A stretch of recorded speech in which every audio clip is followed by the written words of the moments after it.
नमस्कार साथियों, सुदर्शन क्लासेस में आपका एक बार फिर से बहुत बहुत स्वागत है। और मित्रों, आज मैं आपके लिए बायोलॉजी के कुछ इम्पोर्टेंट टॉपिक्स लेके आया हूं जो नीट के एग्ज़ाम में जो अगर पूछा जाए तो मैं आपको इतना डिटेल में बता दूंगा कि आपको यदि इस टॉपिक से कोई भी क्वेश्चन पूछेंगे तो आपका आंसर बन जाएगा। ठीक है, तो आज का टॉपिक है मित्रों हमारे पास में ब्लड हमारे शरीर का एक ट्रांसपोर्टेशन सिस्टम का एक पार्ट होता है। ये क्या क्या काम करता है और इसके कितने भाग होते हैं, ये सभी चीज़ें अपन को यहाँ पे डिस्कस करनी है। ठीक है, तो इसमें सबसे पहले आप जानिए ब्लड को शुरुआत करते हैं यहाँ पे कि स्टडी ऑफ ब्लड की जो स्टडी होती है उसको क्या कहते हैं। तो आपको यहाँ पे याद रखना हेमेटोलॉजी कहा जाता है। ब्लड की जो स्टडी को क्या बोलते हैं मित्रों? हेमेटोलॉजी। ठीक है, दूसरे नंबर पे the process of blood formation is called. Blood बनने की जो प्रोसेस होती है उस प्रोसेस को क्या बोलते हैं? तो हीमोपोइसिस बोलते हैं उसको मित्रों। ठीक है, क्या बोलते हैं? हीमोपोइसिस। ठीक है, और आगे बढ़ते हैं जैसे ब्लड मेकिंग। अब ब्लड मेकिंग की बात करते हैं, ब्लड कहाँ बनता है? तो एम्ब्रियोटिक स्टेज वो होती है मित्रों जब बच्चा नहीं बनता है, शरीर में मात्र लेयर बनती है, एंडोडर्म, मेसोडर्म और एक्टोडर्म, 3 प्रकार की लेयर बनती है। तो बॉडी में उस टाइम पे बोन्स नहीं पाई जाती, यानी हड्डियां नहीं पाई जाती। इस स्टेज में ब्लड बोन मेरो में ना बनकर यॉर्क सैक में बनता है। वैसे जो ब्लड होता है हमारा वो कहाँ बनता है मित्रों? बोन मेरो में बनता है, अस्थि मज्जा में। ठीक है, लेकिन एम्ब्रियोटिक स्टेज में कहाँ बनता है? तो आपको याद रखना है यॉर्क सैक में। ठीक है, इसके बाद आगे देखिए ब्लड मेकिंग में बॉडी पार्ट्स बनने के बाद ब्लड सेकेंडली लीवर में बनता है। अब देखिए सबसे पहले यॉर्क सैक में बन रहा है, दूसरे नंबर पे जब थोड़ा से शरीर के अंग बन रहे हैं तो उस टाइम पे ब्लड का बनने लग जाता है लीवर में, यानी यकृत में। ठीक है, बोन्स यानी हड्डी बनने के बाद ब्लड बोन मेरो में बनता है। फाइनली आपको याद रखना ब्लड जो बनता है बोन मेरो में बनता है। ठीक है, आरबीसी डब्ल्यूबीसी जो रेड और येलो बोन मेरो होती है उसके बारे में अपन आगे डिस्कस करेंगे। ठीक है, तो आपको फाइनली याद रखना है कि ब्लड कहाँ पे बनता है? तो बोन मेरो में। ठीक है, ये 3 स्टेट में बता दिए मैंने, पहले यॉर्क सैक में, फिर लीवर में, तीसरे नंबर पे बोन मेरो में। ठीक है, इसके बाद आगे देखिए हीमोपोइटिक टिश्यूज। हीमोपोइटिक टिश्यूज क्या होते हैं मित्रों? The tissues in which blood is constructed are known as haemopoietic tissues. ऐसे अंग हमारे शरीर में, ऐसे टिश्यू जहाँ पर ब्लड बनता है उन टिश्यूज को हीमोपोइटिक टिश्यूज कहते हैं। ठीक है, इसका एग्जाम्पल है यॉर्क सैक, लीवर और बोन मेरो जो अभी अपन ने पढ़े हैं। ठीक है, एडल्ट्स में लॉन्ग बोन्स में ही ब्लड बनता है। जैसे यदि कोई युवा हो जाता है किशोर अवस्था में, यानी कि उम्र बढ़ जाती है, जब हम यंग हो जाते हैं उस टाइम पे जो ब्लड होता है वो सिर्फ और सिर्फ कहाँ बनता है? Long bone marrow, long bones मतलब हाथ की हड्डी हो गई, पाँव की हड्डी हो गई, जो थाई हो गई हमारी, जिसको हम फीमर बोलते हैं, रेडियस अल्ना बोलते हैं, ह्यूमरस बोलते हैं, इन हड्डियों में ब्लड बनता है इस टाइम पे। ठीक है, आगे देखिए इंपॉर्टेंट फैक्ट्स ऑफ ब्लड।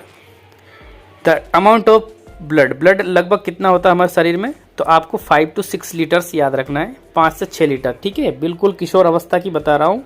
ठीक है, जब एडल्ट हो जाते, वयस्क हो जाते, उस टाइम पे 5 से 6 लीटर खून होता है। PH value of blood 7.4। ठीक है, अब आगे और देखिए यहाँ पे कलर ऑफ ब्लड। अब ब्लड के 2 कलर होते हैं मित्रों। आर्टरीज यानी जो धमनियाँ होती है, आर्टरीज होती है, उनमें ब्राइट रेड होता है ड्यू टू ऑक्सीजन, और इन वीन्स जो शिराएं होती हैं उनमें डार्क रेड होता है। देखो मैंने ब्राइट कर दिया यहाँ पे, इसको थोड़ा डार्क कर दिया। तो आर्टरीज में डार्क रेड होता है, सॉरी ब्राइट रेड, और वीन्स में कैसा होता है?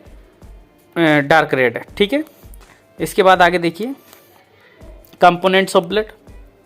कंपोनेंट्स में देखिए ब्लड प्लाज्मा, सबसे पहले आती है प्लाज्मा ब्लड का 55% भाग होता है। कितना? 55%, यानी कि अगर 1 लीटर खून है तो उसमें 55 यानी 5.5 यानी 550 ml उसमें क्या होगा? प्लाज्मा होगा। प्लाज्मा का भाग सबसे ज़्यादा होता है ब्लड में। ठीक है, 55%। ठीक है, अब जिसमें ये कंपोनेंट्स होते हैं कौन कौन से? जैसे वाटर, प्लाज्मा में जो 55% भाग है उस 55% का 92% क्या होता है? पानी होता है। 6 से 9% क्या होता है मित्रों? प्रोटीन्स होते हैं, और रेस्ट जो बाकी जो बचे हैं nutrients, gas, salt, hormones, heparin, ये चीज़ें होती है बाकी। ठीक है, ये प्लाज्मा के कंपोनेंट्स है। प्लाज्मा जो 55% है ना, उस प्लाज्मा में क्या क्या पाया जाता है? तो water, protein, nutrient, get salts, hormones and heparin, ये चीज़ें पाई जाती है। ठीक है, इसके बाद आगे देखिए, heparin is an anticoagulant protein that protects blood from freezing. देखिए, ये हेपेरिन एक एंटीकोगुलेंट मतलब होता है ऐसा पदार्थ जो किसी चीज़ को जमने से रोकता है। ठीक है, जो हमारे ब्लड को प्रोटेक्ट करता है फ्रॉम फ्रीजिंग, जमने से बचा देता है, यानी कि ब्लड इसकी वजह से हमारा जमता नहीं है। ठीक है, हेपेरिन याद रखना। ठीक है, इसके बाद आगे देखिए मित्रों, blood cells float on in plasma. Blood की जो कोशिकाएं होती है वो प्लाज्मा में क्या करती है, तैरती रहती है। ठीक है, mainly 3 types of proteins are found in plasma. Plasma में प्रमुख रूप से 3 प्रकार के प्रोटीन्स पाए जाते हैं। ठीक है, ये जो मैं पढ़ा रहा हूँ आपको मित्रों, ये आप कॉपी में नोट कर लेना, नहीं तो आप है ना आगे चल के इनको भूल जाएंगे। ठीक है, इसके बाद में देखिए कौन कौन से प्रोटीन्स होते हैं। First, clotting factor. पहला कौन सा है, clotting factor. In this type of factor mainly made of fibrinogen that protects blood us from bleeding. अब देखिए, ये मेनली किसका बना होता है, फाइब्रिनोजन का बना होता है। फाइब्रिनोजन, और ये है ना किससे बचा लेता है हमको, ब्लीडिंग से बचा लेता है। ब्लीडिंग क्या होती है, तो ब्लीडिंग को आप याद रखेंगे मित्रों, ब्लीडिंग होती है खून बहना। ठीक है, यदि खून बह रहा है तो उसको क्या करता है, ये फाइब्रिनोजन रोक लेता है। ठीक है, चोट लग जाए, खून निकलने लग जाए, बंद ही नहीं होता है, ये फाइब्रिनोजन क्या कर लेता है, खून को रोक लेता है, जिसको क्लॉटिंग बोलते हैं। ठीक है, इसके बाद में सेकंड नंबर पे देखिए मित्रों, ग्लोब्युलेंस। ग्लोब्युलेंस क्या होता है, in this protein mainly gamma globulins that, ये ना मेनली क्या होता है, गामा ग्लोब्युलेंस होता है, इसको इम्यूनोग्लोबिन के नाम से भी जानते हैं। ठीक है, और this protein makes antibody in our body, ये हमारे शरीर में एंटीबॉडी बनाता है। एंटीबॉडी मतलब रक्षात्मक प्रोटीन है ये। ठीक है, ये हमारे शरीर में रोगाणुओं से रक्षा करता है। ठीक है, तीसरे नंबर का देखिए, एल्ब्यूमिन्स। एल्ब्यूमिन्स क्या होता है, देखिए ये this protein works of osmotic balancing in our body, हमारे शरीर में ऑस्मोटिक यानी कि परासरण संतुलन का काम करता है। ऑस्मोटिक बैलेंसिंग क्या होती है, देखिए ऑस्मोटिक बैलेंसिंग का मतलब होता है to balance water level in our body, हमारे शरीर में पानी की मात्रा को नियंत्रित करता है, ना तो बढ़ने देता है ना घटने देता है। ठीक है, अब देखिए आरबीसी। अब देखिए अपन ने क्या पढ़ा था, अभी अपन ने प्लाज्मा पढ़ा था, अब दूसरे नंबर पर अपन आरबीसी पढ़ते हैं, ये ब्लड का कंपोनेंट है। ठीक है, आरबीसी। अब देखिए आरबीसी को मित्रों आप एक और नाम याद रखना, आरबीसी को इरिथ्रोसाइट्स भी कहते हैं। ठीक है, इरिथ्रोपोइसिस, ये पोइसिस का मतलब होता है मित्रों बनना, इरिथ्रो मतलब होता है आरबीसी। तो आरबीसी बनती कहाँ पे है, तो आरबीसी बनती है मित्रों रेड बोन मेरो में। कहाँ पे बनती है, रेड बोन मेरो में। अब देखिए मान लीजिए ये एक हड्डी का डायग्राम बना है, ये क्या बनी है, हड्डी बनी है।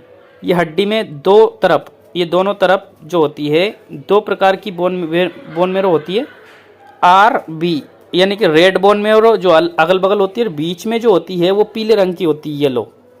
ठीक है, बीच में जो येलो होती है उसमें तो डब्ल्यूबीसी बनती है, और अगल बगल जो रेड बोन मेरो होती है उनमें क्या बनती है, आरबीसी बनती है। ठीक है, आप याद रखें बोन मेरो 2 प्रकार की होती है, बीच में कैसी होती है, पीले रंग की, और अगल बगल लाल रंग की। लाल रंग की जो बोन मेरो होती है उनमें ही आरबीसी बनती है, और बीच वाली जो येलो कलर की होती है उसमें क्या बनती है मित्रों, डब्ल्यूबीसी, जो अभी अपन आगे पढ़ेंगे। ठीक है, आगे देखिए formation process of RBC. RBC कैसे बनती है, ठीक है, सबसे पहले इरिथ्रोब्लास्ट बनता है यानी कि मदर सेल बनती है। इसके बाद रेटिकुलोसाइट्स बनता है जिसमें सभी सेल ऑर्गेनल्स पाए जाते हैं। ये क्वेश्चन इंपॉर्टेंट है। इरिथ्रोब्लास्ट क्या होता है, जो आरबीसी बनने का सबसे पहले डिंब बनता है, ठीक है, उसको इरिथ्रोब्लास्ट बोलते हैं और इसी को मदर सेल बोलते हैं। इसके बाद दूसरे नंबर पर रेटिकुलोसाइट बनता है, इसमें सभी सेल ऑर्गेनल्स पाए जाते हैं यानी कि माइटोकॉन्ड्रिया, साइटोप्लाज्म, ठीक है। इसके बाद में लाइसोसोम, केंद्रक, ये सभी चीजें, न्यूक्लियस, सभी चीजें पाई जाती हैं किसमें, रेटिकुलोसाइट्स में, ठीक है। इसके बाद में प्रॉपर फूड लेने के बाद में यानी कि इसको जब न्यूट्रिएंट्स मिल जाते हैं तो मैच्योर आरबीसी बन जाती है, एक बड़ी आरबीसी बन जाती है वयस्क, जिसमें सब गायब हो जाते हैं, ये जो सेल ऑर्गेनल्स बने हैं वो गायब हो जाते हैं, केवल हीमोग्लोबिन ही बचता है उसमें, ठीक है। इसको एक डायग्राम से समझते हैं मित्रों। जैसे मैच्योर सेल, मदर सेल बनी है, इसको इरिथ्रोब्लास्ट बोलते हैं अपन। ये धीरे धीरे क्या थोड़ी बड़ी हो जाती है और इसमें इसको अपन बोलेंगे भी दूसरे नंबर पर रेटिकुलोसाइट, ठीक है। इसमें सभी सेल ऑर्गेनल्स आ जाते हैं। अब तीसरे नंबर पर जैसे ये मैच्योर हो जाती है, मेच्योर हो जाती है, ये सेल ऑर्गेनल्स क्या हो जाते हैं, सारे सारे गायब हो जाते हैं और वो एक मेच्योर सेल बनती है और उसमें सिर्फ और सिर्फ हीमोग्लोबिन बचता है। ठीक है, ये आरबीसी का फॉर्मेशन हो गया। ठीक है, यहाँ पे अब देखिए, यहाँ पे शेप देखिए आरबीसी का शेप आपने देखा होगा, बालूशाही जैसा रहता है। ठीक है, लेकिन अपन इसको कैसे नाम देंगे, बालूशाही नाम नहीं देना है, इसको डिस्कोइडल नाम देना है। आरबीसी का शेप कैसा होता है तो मित्रों डिस्कोइडल आपको बताना है। लाइफ स्पेन ऑफ आरबीसी का जीवन काल कितने दिनों का होता है तो आपको बताना है मित्रों 120 डेज। ठीक है, 120 दिन। ठीक है, अब देखिए यहाँ पे देखिए क्या लिखा है, after 120 days RBC go to spleen and are destroyed there. 120 दिन के बाद में आरबीसी कहाँ चली जाती है, स्प्लीन में चली जाती है, इसको प्लीहा बोलते हैं। ठीक है, एंड आर डिस्ट्रॉयड देयर, और वहां पे नष्ट हो जाती है। ठीक है, ठीक है, for this spleen is also known as graveyard of RBC. ठीक है, इसलिए जो स्प्लीन है उसको आरबीसी का कब्रगाह यानी कि ग्रेवयार्ड भी कहते हैं। ये इंपॉर्टेंट क्वेश्चन है मेरी तरफ से, आरबीसी का ग्रेवयार्ड यानी कब्रगाह किसे बोलते हैं तो स्प्लीन को बोला जाता है। But sometimes in emergency they back to their own place, लेकिन कभी कभी इमरजेंसी में ये अपने उसी स्थान पे वापस आ जाती जहां पे ये काम कर रही थी। ठीक है मित्रों, वीडियो पसंद आए तो प्लीज़ लाइक करना। अगले वीडियो में WBC, मोनोसाइट, इरिथ्रोसाइट ये और लिम्फोसाइट्स, इसके बाद ब्लड क्लॉटिंग और ब्लड ग्रुप, इसके बारे में मैं आपको डिटेल में पढ़ाऊंगा। ठीक है, अगर आप उनको उस वीडियो को देखना चाहते हो प्लीज़ चैनल को सब्सक्राइब करना, जैसे मैं वीडियो अपलोड करूंगा आपको पता चल जाएगा। और आप नीट की तैयारी कर रहे हैं तो प्लीज़ मुझसे ज़रूर जुड़े। ठीक है, मैं आपकी काफ़ी हेल्प करूँगा। Thank you very much.